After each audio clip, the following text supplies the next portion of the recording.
안녕하세요. 사람은 누구나 살면서 실수라는 걸 하잖아요. 보통은 실수를 하고 다시는 하면 안 된다는 것을 깨닫고 정가는 다른 모습을 보여주는데 그렇지 않은 사람도 정말 많은 것 같습니다. 제 남편이 그랬습니다. 아주 뻔뻔하게 바람을 피우고 그 여자와 해외에 나가서 같이 살 생각도 하고 있었죠. 그것만으로도 이미 용서가 되지 않는데 돌아가신 친정엄마의 유산까지 욕심내서 그 돈으로 해외에 나갈 생각을 했습니다. 그러니 제 입장에서는 조용히 이혼해 주는 건 말도 안 되는 일이었습니다. 남편의 바람을 알고 저는 큰 충격은 물론 극도의 스트레스를 받았으나 겨우 마음을 다잡고 평생을 후회하게 만들어 주었습니다. 제가 남편을 만난 건 수영장이었습니다. 제가 취미로 스킨스쿠버를 배우기 시작하면서 주말이면 수영장에 가서 연습을 했거든요. 저는 어렸을 때 계곡에 놀러 갔다가 물에 빠져서 죽을 뻔한 적이 있었는데 그날 이후로 물과는 담쌓고 살았습니다. 하지만 언제까지 그렇게 살 수 없어 스스로 노력을 많이 하며 살았어요. 동네 수영장을 다니면서 열심히 기초부터 배웠는데 당연히 어렵고 무서웠지만 이게 극복이 되더라고요. 자유형을 혼자 힘으로 할 수 있게 되니까 물이 그렇게 무서운 게 아니구나 느낄 수 있었습니다. 물에 대한 두려움이 사라지고 나서 회사 동료가 스킨스쿠버 자격증을 땄다는 말에 관심이 생겼는데요. 저도 몇 번 따라가서 보고 난 후 본격적으로 배우기 시작했습니다. 송파에 가면 잠수풀이 있는데 이곳에서 많은 분들이 연습을 하시더라고요. 저는 이론 교육을 마치고 그곳으로 가서 직접 장비를 착용하고 깊은 곳까지 내려가 보기도 했습니다. 그런데 두렵기보다 정말 새로운 세계를 경험하는 기분이었습니다.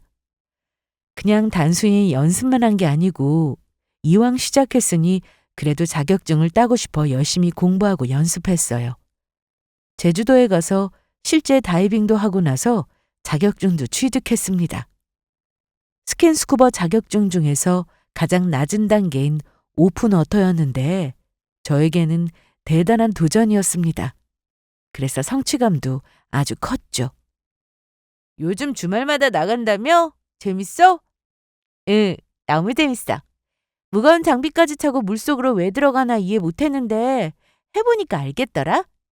난 그냥 몇 번 하다 말 줄 알았는데 자격증까지 딸 줄 몰랐다. 나도 정말 몰랐어. 저는 굳이 강사까지 할 생각은 없었기에 자격증을 더 딸 생각은 없었고 시간이 되면 수영장에 가서 연습하는 정도였습니다. 그런데 수영장에 가보면 강사에 도전하려고 매일같이 나오는 분들도 많았습니다. 그중 한 사람이 바로 제 남편이었죠. 처음에는 주말마다 보는 얼굴이라 인사만 하는 정도였고 서로 관심도 없었습니다. 특히 저는 초보니까 뭐든 서툴러서 항상 긴장 상태에 있기 때문에 다른 곳에 관심을 둘 정신이 없었는데 나중에 들어보니 남편은 계속 저를 봤다고 하더군요. 아무튼 서로 인사를 하다가 가볍게 대화도 하고 그러면서 친해지게 되었고 연락하는 사이로 발전하게 되었습니다. 그럼 이미 자격증이 되게 많으시네요? 그렇긴 한데 누군가를 가르치려면 아직 갈 길이 멀어요. 언제부터 배우셨어요? 대학교 들어가고 나서 시작했으니까 오래됐네요. 그래도 그때는 공부도 해야 했고 군대도 가느라 제대로 못했어요. 본격적으로 시작한 건 취업하고 어느 정도 자리 잡으면서 배웠죠. 이게 돈이 많이 들거든요. 남편과 저는 거의 매일 전화 통화를 했습니다. 남편과 통화를 하다 보면 정말 스킨스쿠버를 아주 좋아하는 사람이라는 걸 느낄 수 있었습니다. 스쿠버 다이빙 강사가 되려면 경험이 많아야 해서 남편은 여름 휴가를 외국으로 나갈 때가 많았다고 했습니다. 저와 남편은 그렇게 많이 가까워지면서 연인 사이가 되었는데 평일에는 회사 다니느라 제대로 데이트를 할 데가 없었고 거의 주말에 주로 만났습니다. 장소는 수영장이었죠. 서로 공통 취미가 있어서 좋았는데 수영장이 아닌 다른 곳에서도 데이트를 할 때가 많았습니다. 회사 일도 바쁠 텐데 진짜 대단해? 뭘 대단해. 하면 다 하는 거지. 그런데 어머니는 언제 돌아가셨어? 내가 중학교에 입학하고 나서 돌아가셨지 아마? 그때도 어린 나이인데 힘들었겠다. 아빠가 이것저것 다 챙겨주셔서 힘든 건 없었는데 엄마가 없다는 게 좀 슬펐지. 남편과 데이트를 하면서 집안 사정에 대해서도 얘기를 많이 들었는데 아버님은 고생을 정말 많이 하셨다고 했습니다. 그래서 남편은 아버님을 엄마와 같은 존재로 생각하며 살았다고 했어요. 연애하면서 아버님을 몇 번 만났었는데 인상도 좋으셨고 저를 좋게 봐주셨습니다. 저희 집은 아빠가 안 계시고 엄마만 계셨는데 그래서인지 아버님이 아빠처럼 대해주시는 게 좋았어요. 저와 남편은 연애한 지 2년이 좀 넘었을 때 양가에 서로 인사를 드리고 결혼을 했습니다. 제 남동생은 남편과 사이가 좋은 편이었고 남동생도 남편을 따라 스킨스쿠버를 배웠는데 자격증엔 별 관심이 없어서 가끔 수영장에 가서 하는 정도였습니다. 그렇게 남편과 결혼해서 산 지 6년 차가 되었는데 둘 다 평범한 직장인으로 맞벌이하면서 살았습니다. 남편은 한결같이 다정했고 가정적이었으며 저에게도 아주 잘했습니다. 친정엄마한테도 신경을 자주 써주었고요. 결혼하고도 남편의 취미는 계속되었는데 주말마다 가는 곳은 뻔했습니다. 수영장이었죠. 당신 정말 같이 안 갈 거야? 다녀와. 그럼 나 친구들하고 딱 2시간만 하고 올게. 2시간으로 되겠어? 실컷 하고 와. 남편은 물을 정말 좋아하는 사람이었습니다. 특히 스킨스쿠버 강사를 꿈꾸는 그 열정도 대단했죠. 저는 뭐든 도전하는 걸 좋아하는 편이라 그런지 남편을 보면서 응원해주고 싶었습니다. 그래서 주말마다 나가는 것도 크게 불만이 없었어요. 제가 같이 가는 날도 많았으니까요. 남편은 항상 어울리는 친구들이 있었습니다. 연애 때도 같이 어울린 적이 많았기에 누군지 저도 잘 알고 있었죠. 수영장에서 스킨스쿠버를 같이 하는 멤버도 다 남편의 친구들이었는데 그중 남편만 제일 수준이 높았어요. 여보세요? 자기야, 우리 이제 나가서 저녁 먹을 건데 당신도 나와. 나 그냥 집에서 먹을까 했는데. 혼자 먹지 말고 얼른 나와. 우리 항상 가는 거기 알지? 알았어. 남편은 수영장에서 나올 때가 되면 저한테 전화해서 나오라고 할 때가 많았습니다. 그래서 나가보면 이미 친구들하고 술 한 잔 들어가 있는 상태였죠. 사실 운전을 해달라고 저를 부르는 거였어요. 그걸 알면서도 저는 귀찮지 않았습니다. 제가 회식해서 술을 마셔야 하는 날에는 남편이 와서 대신 운전해주기도 했거든요. 제가 차를 가지고 가지 않고 출근한 날은 직접 데리러 오기도 했고요. 그러니 남편이나 저는 서로 위해주면서 산다고 생각했습니다. 저는 시댁에 혼자 가는 날도 많았습니다. 아버님은 혼자 계시니까 반찬을 만들어서 챙겨가기도 했고 어디 편찮으신 곳은 없는지 여쭤보면 되게 좋아하셨어요. 뭐하러 자주 와? 귀찮게. 아버님은 제가 귀찮으세요? 아니, 나는 좋은데 네가 여기까지 왔다 갔다 하는 게 귀찮지. 매일 오는 것도 아닌데 괜찮아요. 그리고 이건 아버님 좋아하시는 해파리 냉채니까 바로 드시고요. 다른 건 냉장고에 넣어놨다가 조금씩 덜어서 드세요? 알았어. 어여 가봐. 늦으면 차 막혀. 네.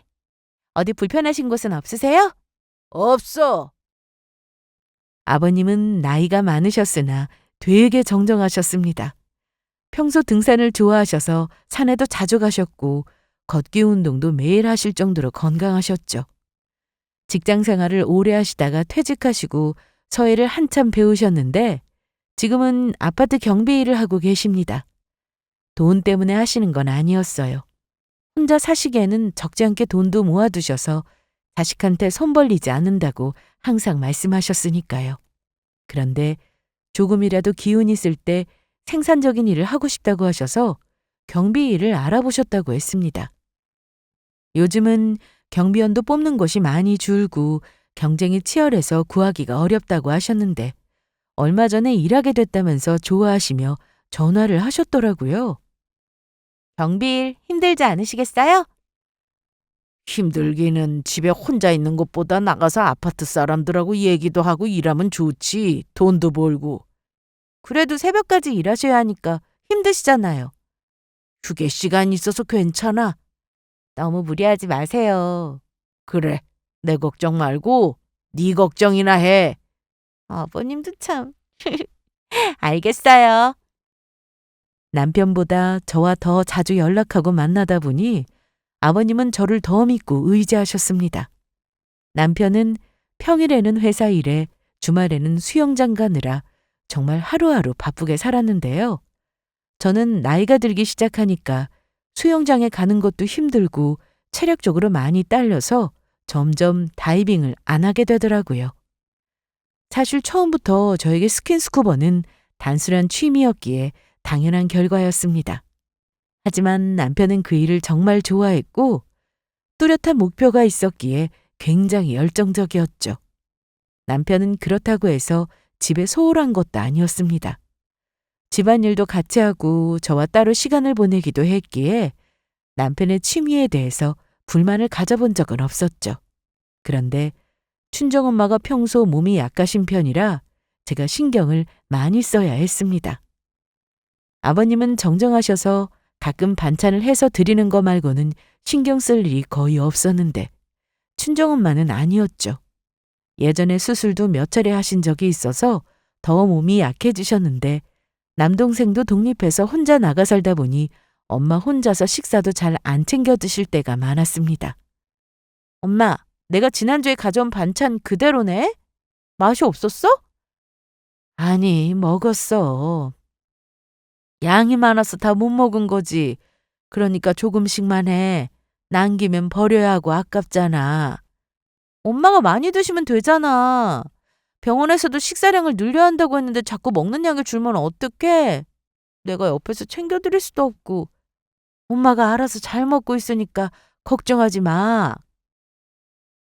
친정에 한 번씩 다녀오면 기분이 좋지 않았습니다. 엄마는 자식들 걱정할까봐 아파서 병원에 다녀오신 것도 말씀하지 않으셨는데 나중에 그걸 알고 나면 더 마음이 아팠어요. 남편은 바빠서 저처럼 친정에 직접 찾아가거나 하지는 못했지만 그래도 신경을 쓰며 살긴 했습니다. 이게 뭐야? 장모님 드려. 그거 빈혈에 좋대.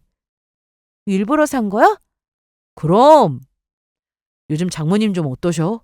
식사는 잘하시나? 끼니를 거르거나 하지는 않는데 그래도 조금밖에 안 드시는 것 같아 속상해.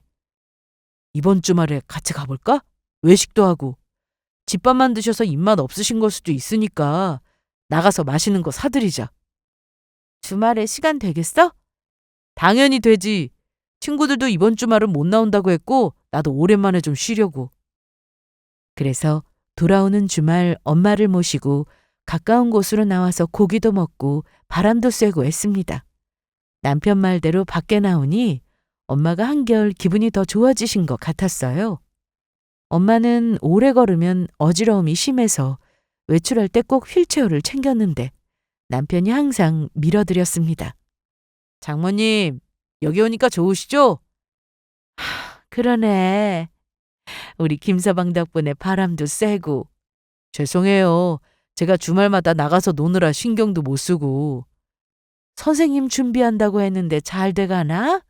네, 열심히 하고 있어요. 그러니까 장모님도 식사 잘하셔서 얼른 좋아지셔야죠. 알았어. 정윤이만 잔소리하는 게 아니라 김서방도 잔소리가 보통이 아니네. 이 정도는 들으셔야 해요.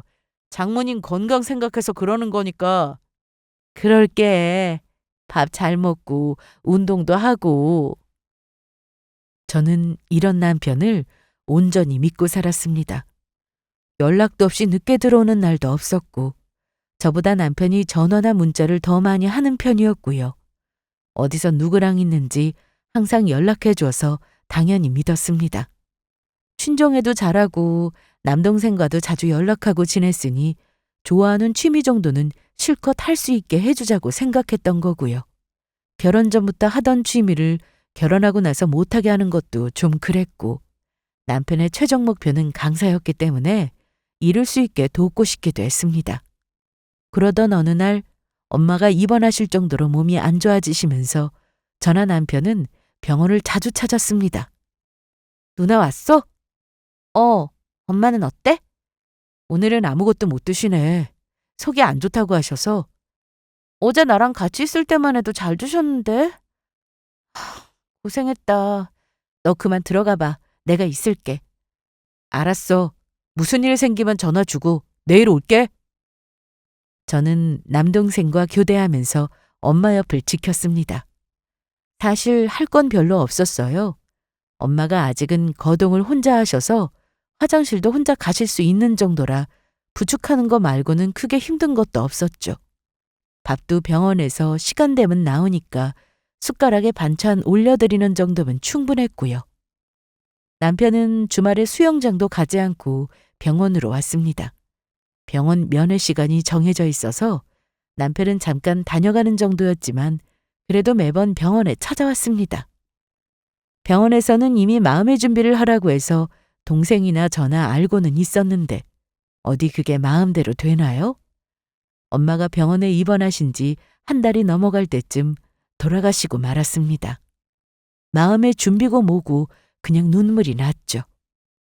엄마가 이미 돌아가신 걸 알면서도 눈 떠보라고 소리도 질러봤지만 소용없었습니다. 의사랑 간호사가 못하게 막기까지 했는데 진짜 안 믿기더라고요. 이건 경험해 본 분들은 아실 겁니다. 아프셔도 살아계시는 거랑 돌아가셔서 영원히 볼 수 없는 것과는 큰 차이였으니까요. 연락을 받고 아버님과 남편도 병원으로 오셨는데 정말 정신이 하나도 없었습니다. 주변에서 뭐라고 해도 귀에 들어오지 않았어요. 일단 장례 준비부터 해야 했는데 남동생이 고생을 많이 했습니다. 제일 먼저 온 손님으로는 남편 친구들이었는데 수영장에서 처음 알게 된 인연으로 남편을 통해 친하게 지냈는데 이렇게 다 같이 와주니 힘이 되긴 했습니다. 재수 씨, 뭐 도와드릴 건 없어요? 네, 괜찮아요. 오셨는데 식사라도 하고 가세요. 힘내세요. 고마워요. 그런데 이 슬픈 날 저에게 더 충격적인 일이 생기고 말았습니다. 하도 울어서 머리가 아프고 멍한 상태였는데 정신이 아주 번쩍 든 사건이었죠. 한참 손님들이 다녀가서 인사하고 얘기하느라 바빴는데 잠시 조용해졌길래 좀 앉아있을까 싶어서 안쪽에 있던 의자에 앉아 엄마와 찍은 사진을 하나씩 보고 있었습니다. 그런데 밖에서 무슨 큰 소리가 나길래 뭔가 싶어서 나가봤죠. 어떤 남자의 목소리였는데 그 사람은 바로 제 동생이었습니다.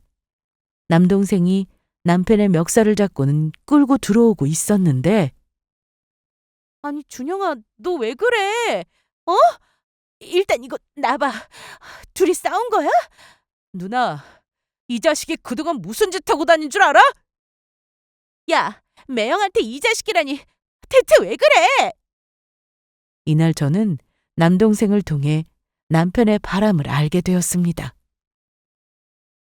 야, 네가 직접 말해. 화장실에서 네 친구들이랑 얘기한 거 여기서 다시 해봐. 해보라고! 무슨 얘기? 여보, 당신이 말해봐. 뭔데 그래? 남편은 아무 말도 못하고 있었습니다. 입을 꾹 다물고 있었죠. 말 못하지? 뭔 염치로 말을 하겠냐. 누나, 이 자식 바람 폈어. 뭐? 바람 피웠다고! 다른 여자가 있다고! 매형 같은 소리 하네. 야, 네가 말 못하겠으면 내가 할까? 어? 남동생은 이날 정말 남편에게 온갖 욕을 쏟아붓고도 성에 안 찼는지 때리려고까지 했습니다. 내가 배 아파서 화장실에 가서 앉아 있었는데 문 밖에서 말하는 소리가 들리더라고. 목소리가 매형이었는데 대화하는 사람들은 친구들 같았고 별 신경 안 쓰고 있었는데 여자 이름 얘기하면서 외국으로 가서 살림 차린다고 그러는 거 내가 똑똑히 들었어. 이 자식! 절대로 가만두면 안 돼, 누나! 저는 엄마가 돌아가시고 나서 모든 의욕이 상실되고 그저 멍하게만 있었는데 이 얘기를 듣고는 정신이 번쩍 들었습니다. 남편은 바람을 필 사람이 아니라 생각하고 살았기에 제가 받은 충격은 더 컸습니다. 장례식장에 아직 손님들도 있어서 일단 멱살을 놓게 했고 안쪽에 방이 하나 있어서 남동생한테 손님이 오시면 봐달라고 하고 저는 남편을 데리고 방으로 들어갔습니다. 말해. 준영이가 말한 거 다 사실이야? 남편은 아무 말도 못했습니다. 고개만 푹 숙이고 있었어요. 누구야? 어디서 만났어? 제 질문에 아무 말도 하지 않고 가만히 있더라고요. 저는 너무 화가 나서 뺨을 때렸습니다. 그런데 맞고도 가만히 있었습니다. 그게 더 화가 나서 또 때렸죠.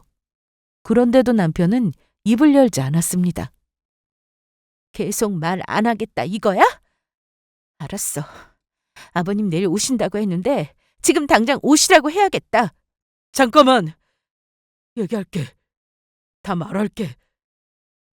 처음에는 남편과 같은 회사에 다니는 여직원이 아닐까 생각했습니다. 그런데 수영장에서 만났다고 했습니다. 나랑 같이 시험 본 사람 중 한 명이야. 강사 해보겠다고 해서 열심히 해보라고 했더니 거기 가서 열심히 바람 피웠냐? 그래도 나 자격증 땄잖아. 이따 물어! 남편이 주말마다 외출한 건 맞습니다. 그런데도 제가 의심을 하지 않았던 건 저도 남편의 지인들이 누군지 이미 다 알고 있었기 때문이었죠. 연습이 끝나고 나면 저를 불러서 다 같이 저녁을 먹을 때도 많았고 사람들을 집으로 데려와서 집에서 고기를 구워 먹거나 술을 마시는 날도 많았습니다. 그리고 그 사람들과 저도 연락하는 사이였기 때문에 남편을 의심하는 게 더 이상했어요. 남편은 회사에서 일이 끝나고 퇴근하면 저에게 항상 전화를 합니다. 주차장에 도착하면 이제 곧 올라간다고 전화하고 주말에 수영장에서 나오면 끝났다고 전화할 정도로 저와 연락을 정말 자주 하며 지내는데요. 이런 상황에서 내 남편이 바람을 피우는 건 아닌가 생각하는 게 오히려 이상한 거였어요. 내가 아는 사람이야? 남편은 또 제 말에 말을 하지 않았습니다. 그래서 제가 또 때리려고 했는데 어어! 당신도 아는 사람이야. 누군데? 내가 질문 여러 번 하게 하지 말고 한 번에 말해. 우리 팀에 있던 오지은. 남편이 말한 사람은 저도 잘 알고 있는 사람이었어요. 남편이 저녁 먹자고 저를 불러내서 나가보면 남편 친구들은 물론 여자들도 많이 있었는데 그중 한 사람이 바로 그 여자였습니다. 제가 알기로 오지은이라는 그 여자는 남자친구가 있다고 들었는데 그 남친이 제 남편일 줄은 몰랐습니다. 그동안 나 앞에 두고 둘이 뭐 했냐? 몇 주 전에도 우리 다 같이 저녁 먹었어. 그때 걔랑 당신이랑 내 앞에서 아주 신났겠다? 몰래 하는 연애가 더 재밌다고 하잖아. 아냐? 너네 둘이 나 몰래 바람 피운 것도 용서 못하지만 외국 간다는 건 또 뭔 소리야? 해외로 나간다고 했다며? 정윤아, 내가 잘못했어. 용서해줘, 어? 지은이랑 무슨 진지한 그런 관계도 아니고 이렇게 된 거 얼마 되지 않았어. 정말이야. 외국 간다는 거 무슨 말이냐고! 그냥 놀러 가겠다는 걸 처남이 오해한 거야. 내가 미쳤나 봐. 잠깐 정신이 돌았던 것 같아. 미안해, 정윤아. 저는 장례식장에서 큰 소리를 낼 수도 없었고 끝날 때까지 참았습니다. 남편도 쥐죽은 듯 조용히 있었고요. 장례가 다 끝나고 엄마를 잘 모신 뒤 제가 할 일은 딱 하나였습니다. 남편과 그 여자를 가만두지 않는다는 것이었죠. 누나, 당장 이혼해. 알았지? 준영아, 누나가 알아서 할게. 바보같이 용서해달란다고 받아주고 그러면 안 된다고. 누가 용서를 해. 그런 일 없을 거야. 저보다 동생이 더 난리였습니다. 남편은 장례가 끝난 이후로 저에게 매일같이 잘못했다고 용서를 빌었습니다. 정윤아, 내가 진짜 잘못했어. 깨끗하게 정리할게. 그리고 나 다시는 수영장 안 갈게. 정말이야. 이제 강사 자격증 땄으니 안 가도 되는 거 아니고? 그래도 가서 연습하고 해야 돼. 그런데도 안 간다고. 남동생은 이런 상황에 그냥 이혼하고 끝내라고 매일같이 전화를 했습니다. 준영아, 왜? 어떻게 됐어? 매형하고 이혼하는 거 맞는 거지? 그래, 이혼해야지. 아니, 무슨 대답이 그래? 이혼할 생각 있는 거 맞아? 준영아, 누나 이혼할 거야. 저런 인간하고 어떻게 살아. 믿음도 다 깨졌는데. 그런데 지금은 아니야. 조금만 기다려봐. 저는 남동생 말대로 이혼을 할 거였지만 당장은 아니었습니다. 누구 좋으라고 이혼을 바로 해주나요? 저 아니면 두 사람 편하게 만날 텐데 이혼을 해줘도 곱게는 해줄 생각이 없었습니다. 그동안 제가 있는 곳에서 두 사람이 얼마나 즐거웠을까 생각하니 열받았어요. 똑같이 해주려면 소송 걸어서 위자료라도 받아내야 하는데 그러려면 증거가 필요했습니다. 하지만 제가 아는 건 남동생이 들은 얘기뿐이고 그 여자와 정확히 어떤 사이인지 증거를 찾아야 했습니다. 남동생은 자기가 남편을 미행이라도 하겠다고 했으나 괜히 그러다 들키면 우손 상황이 될 수 있어서 혼자 알아서 하겠다고 했네요.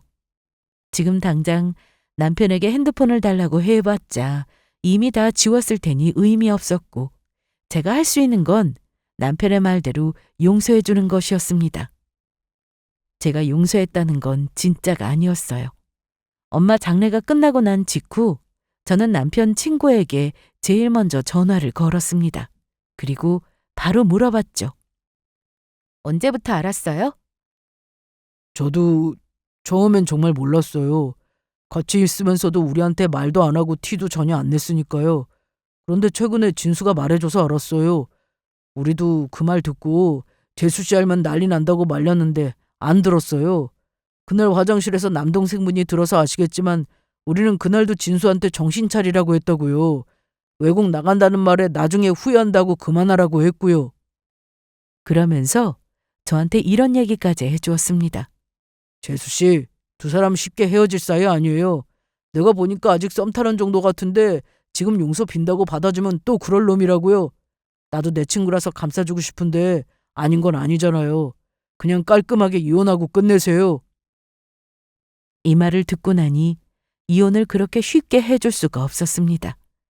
망신도 주고 싶었고 자기가 한 선택이 얼마나 큰 잘못인지도 알게 해주고 싶었어요. 그래서 저는 남편을 용서해 준 척하며 상황을 지켜보기로 한 겁니다. 남편이 그 여자와 계속 연락하며 지내는 것을 알기까지는 그리 오래 걸리지 않았습니다. 남편은 제가 안심하는 것처럼 보였는지 계속 바람을 피우고 다녔는데요. 애초에 정리를 한 게 아니었습니다. 몰래 연락하면서 지냈더라고요. 예상은 그대로였습니다. 여보, 이제 와? 내가 저녁했는데 같이 먹자. 나 회사에서 먹고 왔는데? 아, 그래? 알았어. 그리고 나 아까 퇴근하고 와서 세탁기 돌렸고 수건은 다 개어서 넣어놨어. 청소기도 싹 돌렸고. 남편은 저에게 용서해달라고 빌었을 때 앞으로 잘한다고 했는데 그 약속을 지키려고 주말에는 아예 나가지도 않았습니다. 평일에는 퇴근 후 다른 약속은 절대 잡지 않고 집으로 왔고 집에 와서도 집안일은 남편이 혼자 다 했어요. 남들이 보기엔 이 정도면 남편이 정말 정신 차렸나 보다 하실 수 있겠지만 전혀요. 그럼에도 남편은 그 여자와 거의 매일같이 연락하고 만났습니다. 회사 점심시간 때 또는 외근 때 만나느라 아주 바쁘더라고요. 처음에는 남편의 핸드폰을 몰래 가져와 새벽마다 들여다봤습니다. 그동안 계속 연락하고 있었는데 장례식 날 이전에 서로 대화한 건 지웠는지 없더라고요.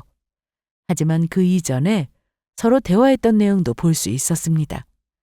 남편 노트북을 켜보니 자동 로그인이 되어 있더라고요.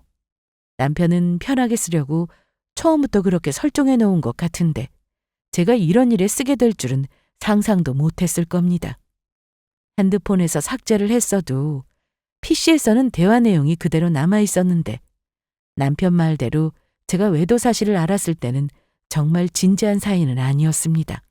이제 막 서로 눈 맞아서 연락하기 시작했는데 주말에 수영장 가는 게 얼마나 즐거웠을까 싶었네요. 그런데 저 몰래 둘이 다시 만나기 시작하면서부터는 아주 진지한 사이가 되어버렸더군요. 그 여자는 따로 회사를 다니고 있지 않아서 남편 회사로 점심시간에 맞춰 거의 매일같이 찾아갔습니다. 저는 매일같이 남편이 퇴근하면 몰래 나가서 블랙박스를 확인했는데 확인할 때마다 두 사람이 비슷한 시간에 만난다는 걸 알게 되었습니다. 바람필 사람은 때와 장소를 가리지 않더라고요. 밝은 대낮에도 얼마든지 바람을 피울 수 있다는 것에 또 한 번 놀랐습니다. 저는 그렇게 이미 다 알고 있는데 남편은 제가 아무것도 모르는 줄 알고 태연히 연기를 했습니다. 여보, 나 지금 쓰레기 버리고 올 건데 뭐 사올까? 아이스크림 먹을래? 아니, 그럼 커피 사다 줄까? 아니. 알았어. 그럼 쓰레기만 버리고 바로 올게. 남편은 정말 집안일을 열심히 했어요. 시키지 않아도 거의 매일같이 대청소를 했죠. 출근해서 회사 일도 해야 하고 여자도 만나야 하고 집에 오면 밥도 하고 청소도 해야 하는데 지치지 않은 저 체력이 대단하다는 생각이 들었습니다. 저는 증거를 모으다가 새로운 사실도 알게 되었는데요. 처음에 남편이 그 여자와 해외로 나간다는 말에 그냥 놀러 간다는 건지 아니면 나가서 산다는 건지 이 부분이 정말 헷갈렸습니다. 남동생도 그날 너무 놀라서 정확히 기억은 못했는데 알고 보니 그 여자와 외국에 나가서 둘이 살림을 차리려고 했더라고요. 남편의 톡은 노트북에서 매일 볼 수 있었는데 필리핀에 가서 스킨스쿠버 다이빙샵을 차릴 계획을 하고 있었습니다. 이미 계약도 했더라고요. 어떤 업체와 메시지를 주고받는 걸 확인했는데 계약금까지 보낸 상태였습니다. 오지은이라는 그 상간녀도 강사이기 때문에 둘이 샵을 차려서 함께 살려고 했구나라는 생각이 바로 들었습니다. 대화 내용에 언급되어 있는 샵을 알아보니 한국 사람이 운영하는 곳이었고 남편은 그곳을 통해서 다른 지역의 샵을 운영할 계획인 듯 했어요. 여기서 제가 또 한 번 충격을 받았는데 그건 바로 돈이었습니다. 남편의 연봉은 제가 이미 알고 있어서 그동안 모은 돈도 많지 않은데 그 돈으로 잔금을 내는 것이 턱없이 부족했죠. 시댁도 잘 사는 편이 아니었고 아버님이 돈을 주실 분도 아니었고요. 그래서 저 몰래 비상금이라도 있는 건가 했는데 그게 아니라 돌아가신 친정엄마의 유산이었습니다. 엄마가 남기신 재산을 제가 받으면 그걸 본인도 가질 생각을 하고 있었는데 너무나도 기가 막혔습니다. 그 상간녀와도 제 친정엄마의 유산에 대한 얘기를 아무렇지 않게 주고받았는데 역시 사람은 끼리끼리라고 남편이나 상간녀나 인간 같지 않았습니다. 그런데 유산은 순순히 주겠어? 내가 남편인데 주장하면 다 주게 되어 있어. 그리고 지금 우리 와이프가 내가 다 정리한 줄 아니까 여기서 조심해야 돼. 조금만 더 안심시키면 전처럼 지낼 수 있을 거고 그럼 그때 돈 얘기 꺼낼 거야. 둘이 별 얘기를 다 했는데 엄마 유산을 남편이 챙기면 그 돈으로 해외에 나가서 둘이 다이빙샵 사업을 하기로 했더라고요. 아주 구체적인 계획까지 다 세워져 있었습니다. 둘이 살 집도 알아봤더군요. 하도 충격을 받아서 여기서 뭐가 또 나온다고 해도 더 놀랄 것도 없겠다 싶었습니다. 저는 남편이 그러거나 말거나 이미 그 상간녀의 신상은 알고 있으니 증거와 함께 상간녀 소송을 시작했습니다. 소장부터 보내버렸죠. 소장이 도착하기 전날까지 남편은 아무것도 모른 채 저에게 정말 잘했습니다. 이미 증거는 충분해서 더 이상 남편의 폰을 들여다보지 않아도 됐지만 노트북을 열어서 보면 두 사람의 애정 행각은 대단했습니다. 남편은 퇴근하고 집에 오면 여전히 쓰레기 붙어버리고 청소기 돌리고 빨래도 개고 아주 바쁘게 살았습니다. 힘들다는 말 한마디 하지 않고 저한테 더 시킬 일 없냐고 하면서 뭐든 해준다고 했죠. 그런데 며칠 뒤 소장이 도착하고 그 소식을 남편도 알게 되었는지 그날 퇴근하고 집에 와서는 아주 큰 소리를 쳤습니다. 야! 야! 너 대체 뭐야? 대체 뭐 하는 거야? 뭐가? 내가 분명히 말했지? 다 정리했다고! 다 끝난 사이라고 몇 번을 말하냐? 그런데 그 여자한테 뭘 보낸 거냐? 그 여자 입장 곤란해지게 하지 말고 그만둬! 내가 오해라고 설명할 테니까! 둘이 그동안 계속 연락하고 지냈나 봐? 뭐? 아니 그게 아니라 소장 받았다고 나한테 연락이 왔... 아, 그래? 정말 둘이 깨끗하게 정리했으면 이제 아무 사이도 아닌데 왜 그렇게 난리야? 그게 아니라 나 때문에 괜히 잘못도 없는 사람 오해받으면 안 되는 거니까. 잘못이 없는 사람이라는 거 확실해? 이미 지난 일이잖아. 당신이 분명히 용서해준다고 했고. 그래서 나 여태 조용히 살았어. 집에 오면 청소하고 세탁기 돌리고 주말에도 안 나가고 집에만 있었다고. 퇴근하고 친구들 만난 적도 없고 집으로 바로 왔는데 내가 대체 어디서 누굴 만나? 안 그래? 내가 여태 노력하고 산 거 당신도 알면서 그만하자. 어? 법이 판단해 주겠지. 잘못 없으면 없다고 하겠지. 너 정말 이럴 거야? 그럴 거야. 넌 내가 바보로 보이니? 화나서 상간녀 소송을 하게. 너 나한테 분명히 정리 다 했다고 했지? 그런데 나 몰래 여태 그 여자랑 만나고 연락하고 지낸 거 내가 모른다고 생각하니? 아닌데? 난 그런 적 없는데? 아, 그래? 너 오늘 점심 때도 그 여자 만났잖아. 그리고 너 지금 그 여자 걱정할 때가 아니야. 내가 너도 소송할 거거든. 남편은 제가 어디까지 알고 있는지 짐작도 못하고 있는 듯 했습니다. 자기는 핸드폰에서 서로 주고받은 메시지를 매일같이 지우고 퇴근을 했겠지만 노트북에서 저는 다 확인하고 있었으니까요. 이후 본격적으로 상간녀 소송이 진행되었고 얼마 뒤 이혼 소송도 시작했습니다. 저는 이 사실을 아버님께도 다 말씀드렸어요. 아버님은 며칠 뒤 집으로 찾아오셔서 남편을 크게 혼내셨습니다. 이 자식 어딨어? 나와!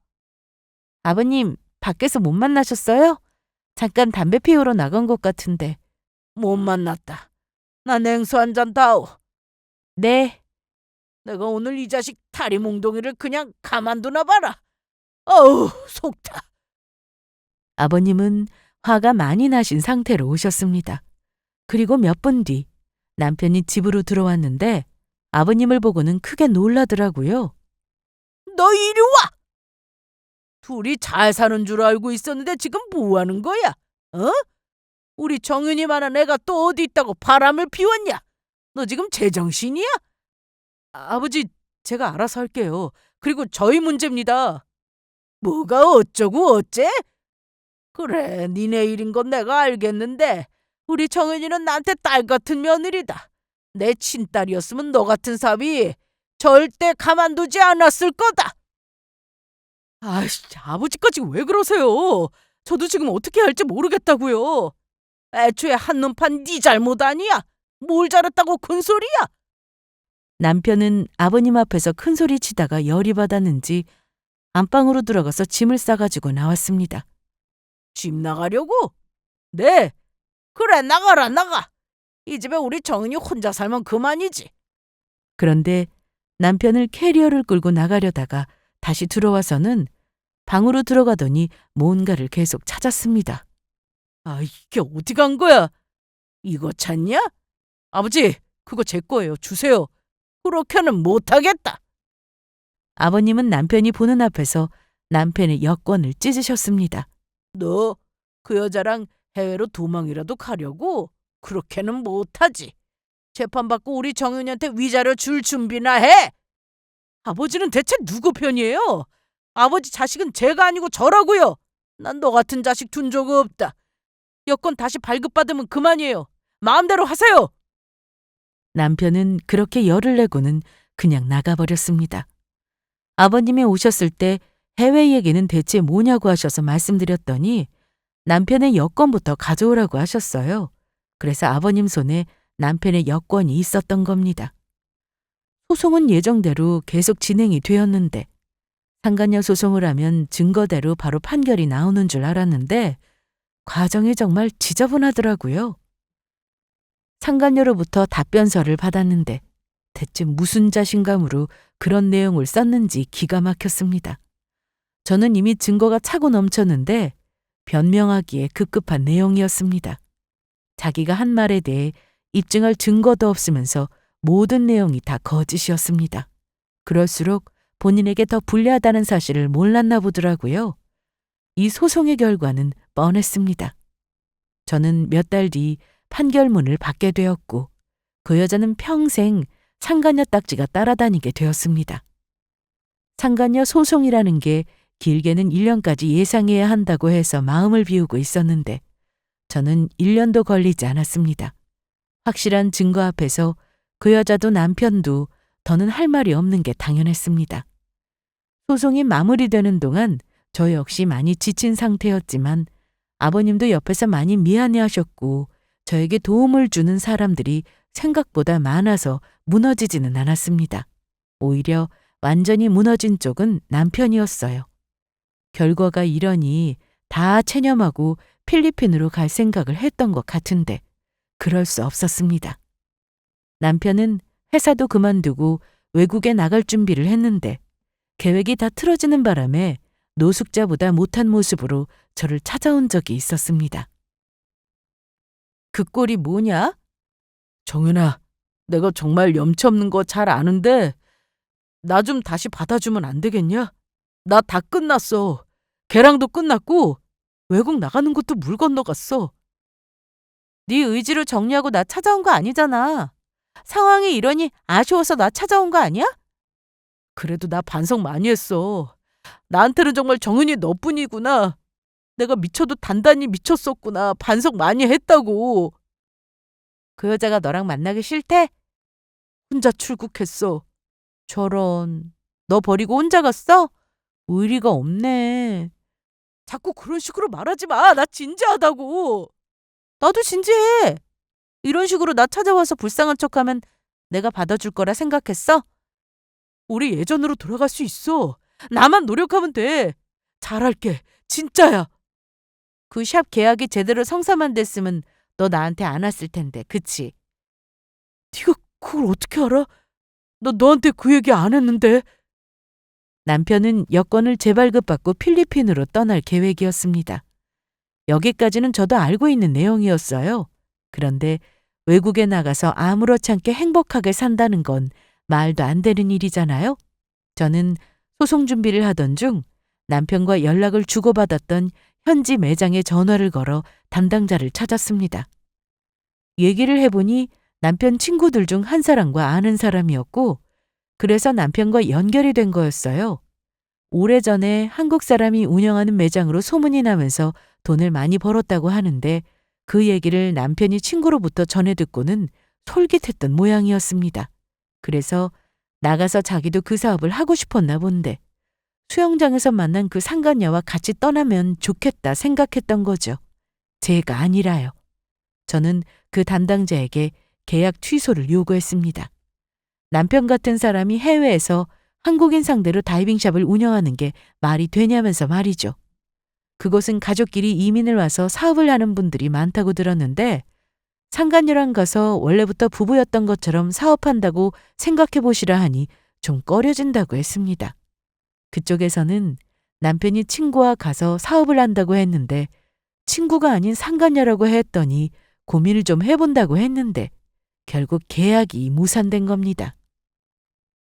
야, 너 어떻게 그렇게까지 하냐? 소송에서 위자료까지 받았으면 됐지. 내 앞길을 그렇게 막냐?